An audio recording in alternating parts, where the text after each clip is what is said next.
What is up, my friends? You are very welcome along to Saturday night's late night news roundup here on Anfield Agenda. I hope you're all having a wonderful weekend so far, and I'm going to do my best to keep you up to date with the futures of Darwin Nunez, Luis Diaz, and of course Harvey Elliott. We're going to have a little conversation about Mark Gay as well, and ask, are Liverpool really still in the mix for Alexander Isak?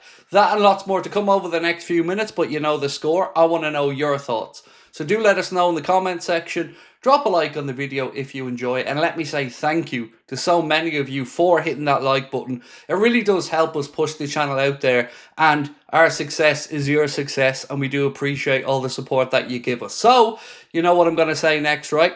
Keep the comments coming in. We will be back tomorrow for the late night agenda at 8:45 as per normal. But as I sit here right now, Harvey Elliott is still tearing it up for the under-21s in the Euros final. Just as I'm recording this, or at least the last time I checked in, England were a couple of goals up against Germany, and Harvey Elliott opened the scoring just 5 minutes into the game. That is capping off what has been a remarkable tournament for Elliot that has attracted interest from far and wide. As we've mentioned, we know Bayer Leverkusen, we know that RB Leipzig are interested, we know that Fulham, West Ham, Newcastle, Aston Villa, Brighton are still interested. I was just trying to think, because every new day more and more people are coming in, and it does look as if Liverpool, well, we may have a bit of a bidding war on for Harvey Elliott, and £40 million was thought to be an ambitious price tag before the tournament. Now it looks like it could very well be a minimum at this point. So let us know your thoughts on Harvey Elliott's future. I know a lot of people, of course, disappointed by the fact that he isn't going to be staying around, and would have loved him to be given an opportunity, but with the arriving of Florian Wirtz, as we've mentioned, he has gone down the pecking order a little bit further. Also, before we get stuck into another few pending departures, just a reminder as well that if you haven't, why not check out the Anfield Agenda WhatsApp channel. Scan that QR code on the screen. That'll bring you right in there, and I will keep you up to date with everything that we have going on. At the moment, we have a poll in there asking who you think starts at right back in the first game of the season, Connor Bradley or Jeremy Frimpong. And if you want to take part, well, get yourself over to our WhatsApp, right?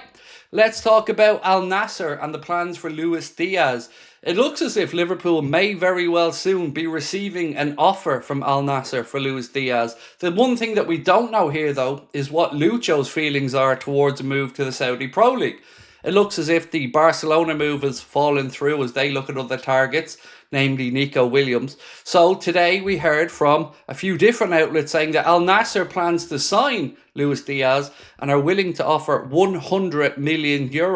Now, that probably sounds excessive, but as I mentioned earlier on, Liverpool have gotten this valuation based off the money that was put down for Bruno Fernandes, who was valued at the same by Liverpool. So if they wanted to pay €100 million in the Saudi Pro League for Bruno, well, it looks as if Liverpool think that Luis Diaz is worth the same amount of money. And quite frankly, I don't blame them. Luis Diaz a little bit younger than Fernandes as well, but let's wait and see what happens with this one. We're going to bring you some news on Darwin Nunez in a moment, but before that, we did say Isak and an update there. Well, Xiao Pedro has apparently rejected the advances of Newcastle. We know that Chelsea and other clubs are interested in him. Chelsea look like, at this point anyway, in the media, that they're leading the race for a signature. But if they don't sign him, does that mean less chance of us signing Isak, or will they turn their attentions elsewhere? Now, I know a lot of people are still up in the air about Isak, and again, I don't know what's going on there. All I can say every single day is there's another story out there, and we've talked about James Pearce rubbishing some other stories before, but nobody is really putting himself on the line to say Liverpool will not make that move for Isak. So keep your eye on this situation, but we may have a problem with Darwin Nunez to Napoli, because it doesn't look like we're going to get an agreement on the figures. This piece from DiMarzio said that if on one hand Darwin Nunez remains among the profiles monitored by Napoli, it is increasingly moving towards a very specific choice, Lorenzo Luca, who will obviously be a far more, well, cheaper option for them to bring in than Darwin Nunez from Liverpool. We know that Liverpool are asking for about €70 million for Darwin Nunez.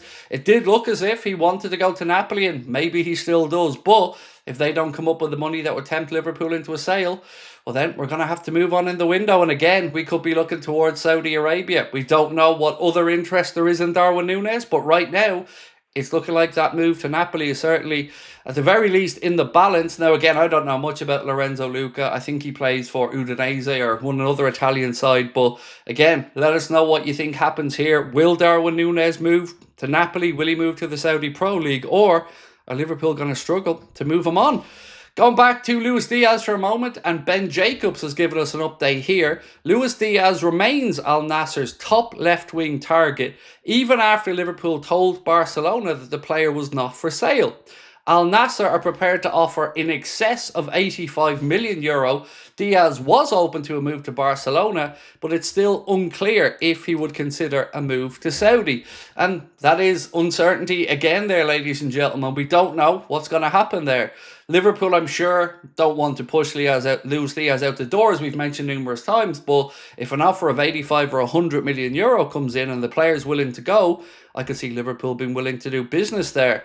But what we don't know is, if we did move him on, who would we look to? We gave you guys some options last night. We talked about Anthony Gordon. I know, I can already hear you typing to say, no, Craig, not Anthony Gordon. But we gave 4 options to people in last night's late night agenda. Anthony Gordon, Xavi Simons, Johan Bakayoko, and I can't remember for the life of me who the other one was. But either way, the answer that people went for was Liverpool going to sign Anthony Gordon. So as much as it surprised me, the 4 options were given to our viewers last night. Anthony Gordon was the one that they thought would be the best fit for Liverpool. Now, there would probably be a hefty price as well, 60 to 70 million quid probably for him. But if not him, well then Malik Fofana, who was the other name on the list, there we go, could be another option.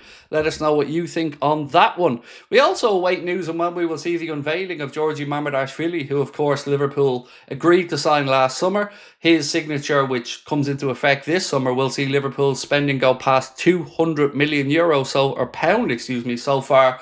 But of course, we do think that it's going to be some sales from here on in, other than the Mark A situation, which looks like it could really escalate over the next day or two. So we'll keep you as informed as we can on that one.